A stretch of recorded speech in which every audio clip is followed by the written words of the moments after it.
At some point today, or tonight, or sometime this week, you are going to press your lips against another person's lips. You won't think about it. You won't question it. It will feel completely natural, completely normal, the most ordinary thing in the world. But stop for a second and actually look at what that is. Two humans, pressing the most bacteria-laden part of their face against each other's most bacteria-laden part, on purpose, voluntarily, with affection. Every single kiss transfers somewhere between 10 million and 1 billion bacteria. In 10 seconds of kissing, you exchange 80 million microorganisms with another person. Scientists have measured this. It is not a metaphor. And yet, here we are, still doing it. Every culture, every civilization, every era of human history. Why? The honest answer is stranger than you think. Because kissing doesn't make biological sense. It never did. And the real reason humans started doing it, that story goes somewhere nobody expected. The obvious answer is that kissing feels good. Lips are sensitive. The brain releases oxytocin. It bonds people together. It signals attraction. Simple. But that explanation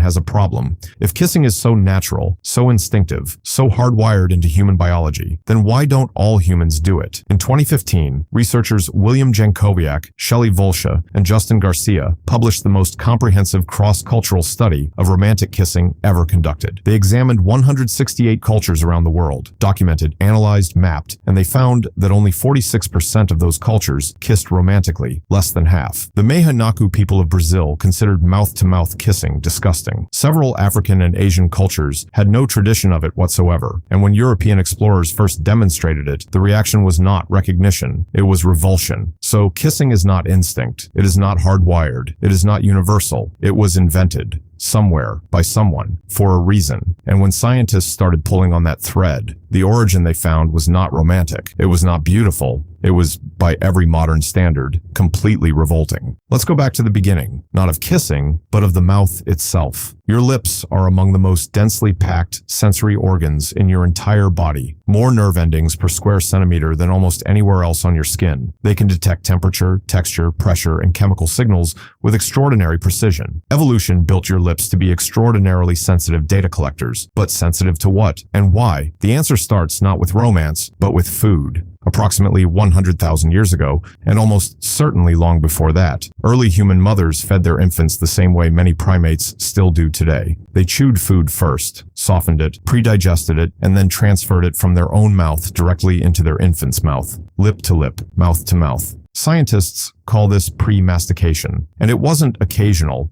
It was the primary method of weaning infants before the invention of any kind of tool or container for processing food. A baby cannot chew. A mother could, so she did it for them. For hundreds of thousands of years, the transfer of food from mouth to mouth was one of the most fundamental acts of human caregiving. It kept infants alive. It was the difference between a child surviving and not. And something happened in those hundreds of thousands of years of mouth-to-mouth contact between mothers and children. The lips learned to read it, the pressure of another mouth, the warmth, the chemical signals in saliva, the specific texture of another person's lips. All of it became information, safety, nourishment, the presence of someone who would keep you alive. The mouth, and specifically the sensation of another mouth against yours, became neurologically associated with the most fundamental feelings a human brain can produce: safety, trust, love, care. That association didn't disappear when humans invented other ways to feed infants. It stayed, it deepened, it spread,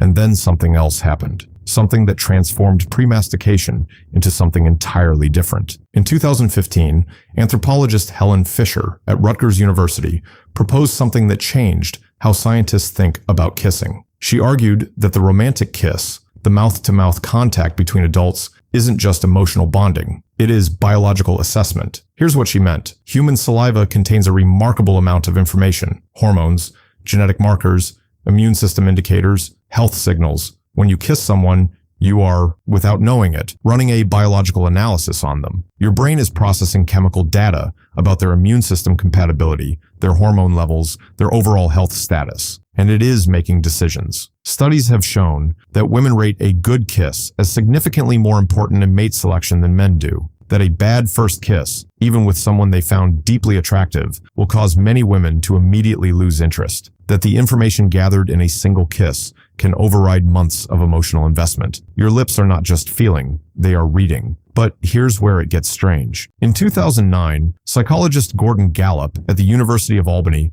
found evidence that men unconsciously use kissing differently than women. Men, his research suggested, are more likely to initiate open-mouth kissing, which maximizes saliva transfer, because they are unconsciously attempting to deliver testosterone through saliva. Testosterone increases sexual receptivity. A man kissing a woman open-mouthed may be, completely without awareness, chemically influencing her. The kiss is not just assessment. For some, it is also persuasion. Your lips have been doing things your conscious mind never knew about. But none of this, not the premastication theory, not the biological assessment, not the testosterone transfer, fully explains why kissing became what it became, why it spread across cultures, why it became the universal symbol of love, even in cultures that didn't practice it romantically. For that answer, you have to look at the oldest written evidence we have. In 2023, researchers Troels Pank Arbol and Sophie Lund Rasmussen published a paper in the journal Science that pushed the documented history of kissing back further than anyone had expected. They found kissing described in Mesopotamian cuneiform texts dating to approximately 2500 BCE, not as something new, not as something being introduced or explained, as something already so familiar it required no explanation, written about casually, the way you might mention breathing. The ancient Egyptians kissed. The ancient Indians described kissing in the Vedic texts around 1500 BCE, some of the oldest written literature in existence. The ancient Romans had 3 separate words for different kinds of kisses: osculum, the friendly kiss; basium, the affectionate kiss; savium, the deep kiss. They needed 3 words because the distinctions mattered. Kissing is not a modern invention. It is not a Western invention. It is not something that spread from one culture to another like a trend. It is ancient.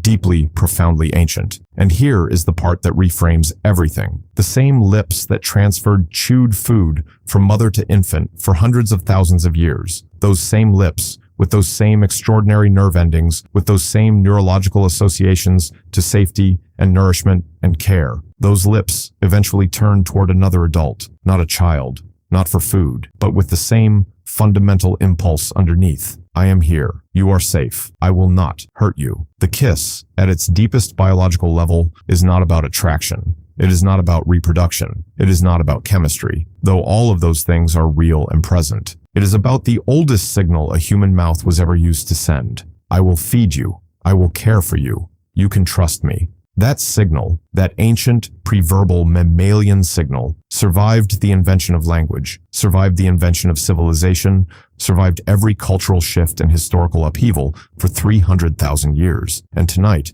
when you press your lips against another person's lips without thinking about it, you are sending it again. So here is what a kiss actually is. It is a behavior that began as a mother transferring chewed food into her infant's mouth. That became neurologically associated with safety and care over hundreds of thousands of years. That transformed into a biological assessment tool, your lips reading chemical data about another person's health, immunity, and compatibility. That ancient Romans took seriously enough to develop 3 separate words for, that less than half of all human cultures use romantically, because it was never truly universal, never truly instinctive, never the simple natural thing we assume it is. It is, by any objective biological standard, genuinely strange. Pressing your lips against another person's lips, exchanging 80 million bacteria, running an unconscious chemical analysis, sending a neurological signal so old it predates language by hundreds of thousands of years. But here is what makes it human. We took something that began as pure survival, feeding an infant, keeping a child alive, and over hundreds of thousands of years of repetition and association and accumulated meaning, we turned it into one of the primary ways we tell each other that we love them. Not because biology demanded it, not because instinct required it, but because somewhere in our ancient past, the sensation of another mouth against yours became inseparable from the feeling of being cared for, and we never let go of it. The next time someone kisses you, really stop for just a moment before the brain chemistry kicks in, before the warmth and the feeling take over. Recognize what is actually happening. Something ancient is being said, something that was being said long before words existed to say it.